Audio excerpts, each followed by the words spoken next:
première fois, je m'autorisais à m'imaginer réaliser de nouveau des projets de vie.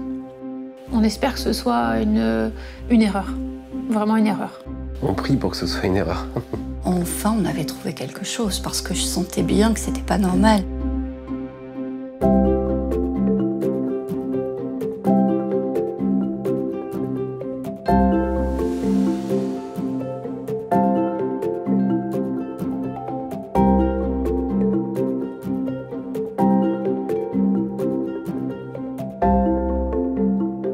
Les déficits immunitaires héréditaires ou primitifs sont un groupe hétérogène et complexe de maladies rares du système immunitaire. Elles sont génétiques pour la plupart d'entre elles et nous en connaissons maintenant plus de 450. Aujourd'hui, nous sommes à plus de 7500 patients vivant en France.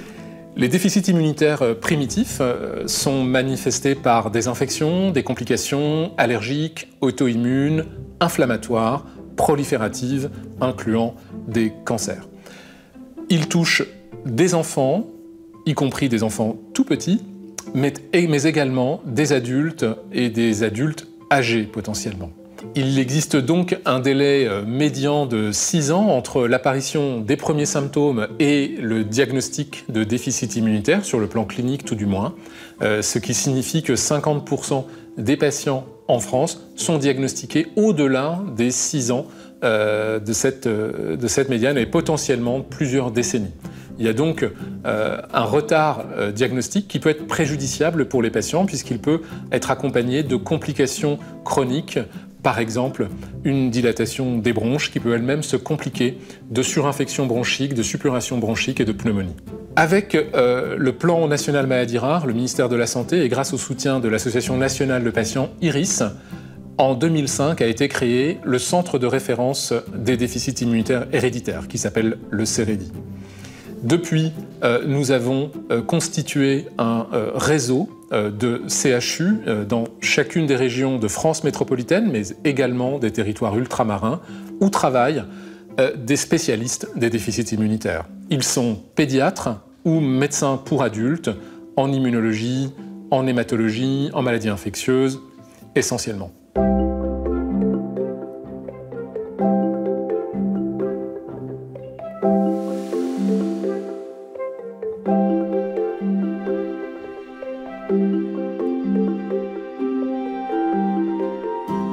Il m'aura fallu un parcours de 7 années avant d'aboutir à un diagnostic de déficit immunitaire primitif.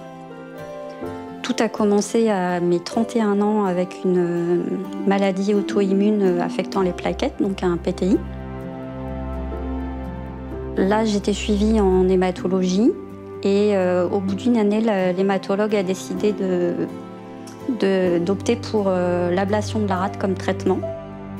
Ayant eu un parcours depuis l'enfance avec de nombreuses pathologies ORL, des opérations et des moments de scolarisation à la maison, j'ai paniqué parce que pour ce médecin, il n'y avait pas de maladie sous-jacente.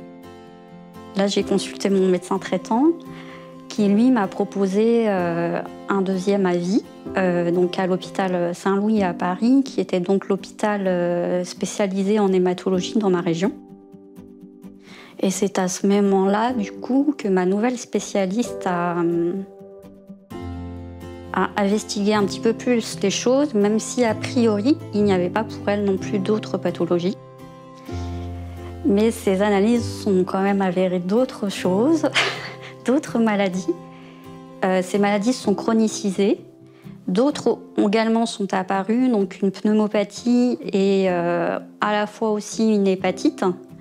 Qui, elles, ont quand même beaucoup modifié ma vie puisqu'elles m'ont amenée à avoir une fatigue chronique. Donc mon quotidien a énormément changé puisque je ne pouvais plus travailler.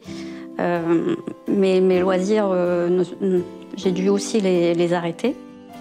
Et en parallèle de la chronicisation de ces maladies, j'avais aussi mon corps qui ne réagissait pas à certains traitements.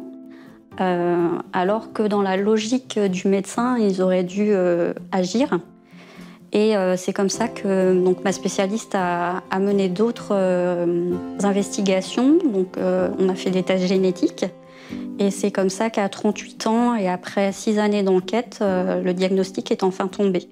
J'ai un déficit immunitaire primitif de type dysrégulation immunitaire.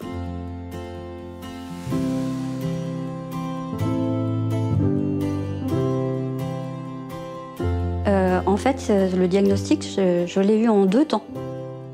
La première fois, mon immuno m'a donc appris qu'elle avait eu les résultats de mes tests génétiques et que dorénavant, elle savait que mon corps surproduisait une protéine. Et là, la seule réaction que j'ai eue, c'était une réaction de peur pour savoir s'il y avait un traitement ou pas. Je n'ai rien demandé d'autre à mon immuno, je ne savais que ça. Il y a des traitements. Il y a des possibilités, ça ira. En gros, je résume ce qu'elle m'a dit, ce n'est pas ses propos, mais c'est comme ça que je l'ai vécu. Et je suis restée scotchée. Et j'ai réagi seulement peut-être 2 heures après, où là, je me suis mise à pleurer, et ça pendant plusieurs jours. J'ai eu un effet, comment je vais dire, boule de neige. Au niveau émotionnel, j'ai eu comme un retour de film du poids et de la lourdeur de la maladie au cours de ces 7 années pour moi. Et à la fois, pour la première fois, je m'autorisais à m'imaginer réaliser de nouveau des projets de vie. Et du coup, j'ai eu l'impression qu'elle m'avait fait le plus beau cadeau du monde. Et émotionnellement, c'était un vrai tourbillon. Ce qui m'a permis un peu de redescendre un peu émotionnellement. Et là, on est passé à la 2e étape, donc au moment de l'hospitalisation pour la mise en place du traitement. Et pour moi, ça a surtout été le moment où on m'a nommé la maladie. Et là, rebug, il m'aura fallu le temps de l'auscultation du jour pour pouvoir en dire quelque chose. Et là, j'ai demandé des explications. Et en fait, grâce à leurs réponses, je comprenais enfin le fonctionnement de mon corps avec ses fragilités, et aussi les forces que je lui avais découvertes au cours de ces 7 années. On initie un nouveau traitement qui me semblait me permettre de prendre encore mieux soin de moi. Donc en fait, avant même qu'une once du traitement fasse effet, pour moi, j'étais déjà réparée. J'étais vraiment entière, j'étais plus désemparée, j'avais plus besoin de m'appuyer autant sur la confiance dans les soins des médecins. Je l'avais enfin intégré. Et ça a été vraiment un moment vraiment clé pour moi. Lourd, à la fois pour le côté du poids de la maladie et très libérateur dans le côté apaisant En fait, je me suis sentie très normale.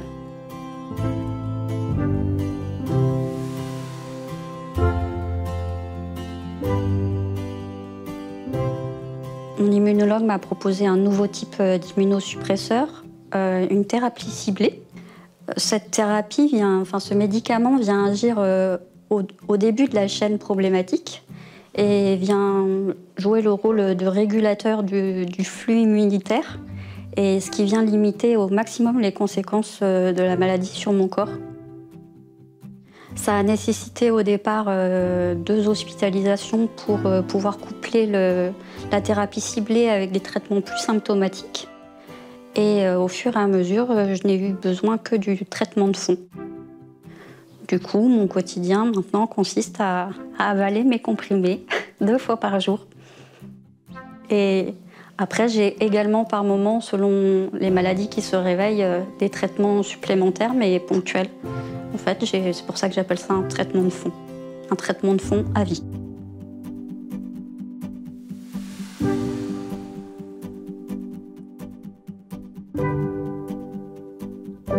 Je trouve que mon généraliste a entendu ma peur, et j'ai apprécié que même s'il ne pouvait pas juger de la pertinence de celle-ci, qu'il puisse m'orienter. Il était toujours à mon écoute sur ce que je pouvais ressentir. Dès qu'il sentait que le traitement pouvait avoir une incidence, il me demandait toujours de faire le lien avec ma spécialiste.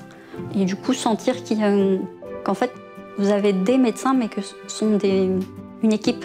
Même si, concrètement, j'en ai une à l'hôpital et en cabinet libéral, mais sentir qu'il y a une union, ça permet, nous aussi, de construire le puzzle, puisqu'en fait les médecins sont eux en train de faire leur enquête et nous on est en train d'essayer de se reconstruire. Donc chaque pièce que les médecins peuvent nous donner sont des outils pour se construire.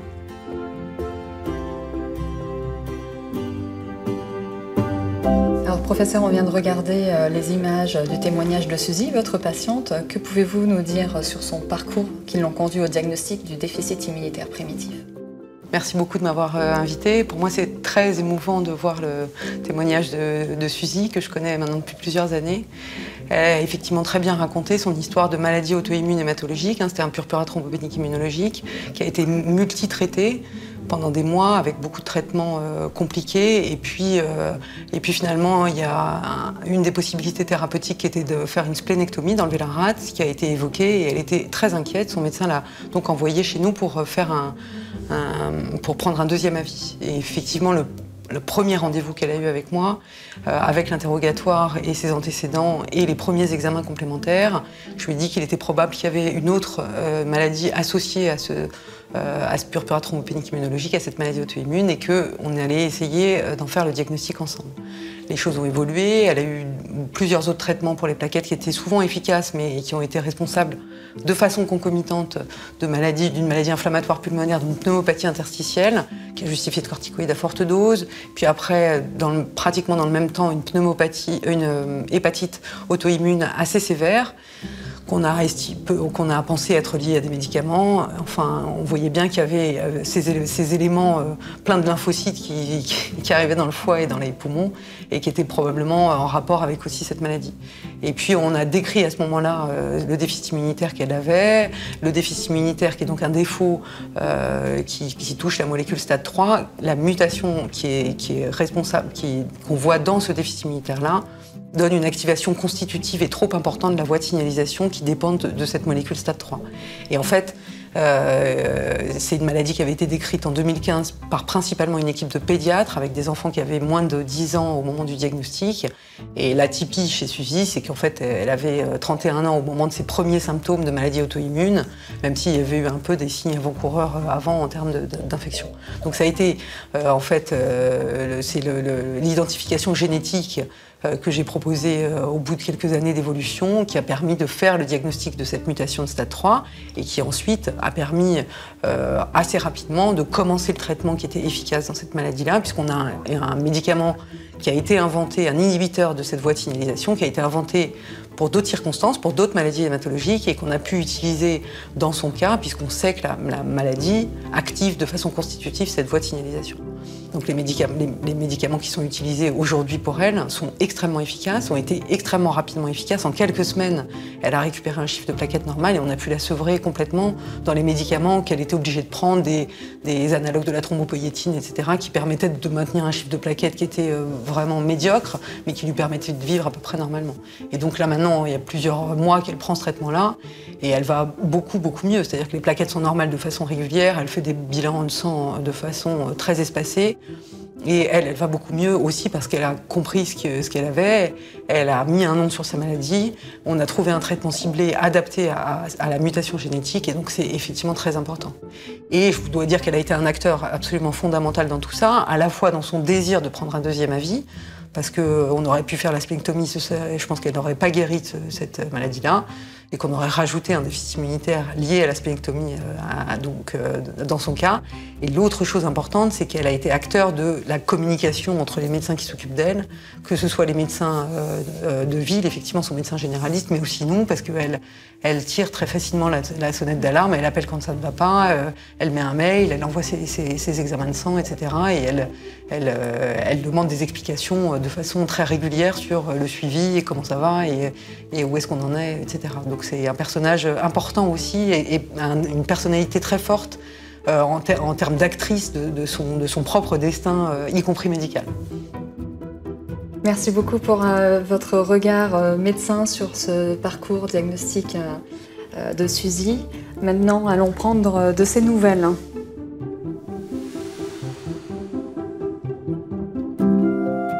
Je vais mieux, mon état de santé est stabilisé. Alors, je continue à prendre soin de moi, à adapter aussi mon quotidien et mes activités à la fatigue chronique qui est apparue. Mais malgré tout, je suis libérée de tout ce qui est hospitalisation. J'ai beaucoup moins de bilan de santé à faire. Donc j'ai une vie beaucoup plus ordinaire. J'ai mis ma vie, pas tout à fait entre parenthèses, mais quand même pas mal pendant toute la période d'errance et surtout quand la maladie était quand même à son summum.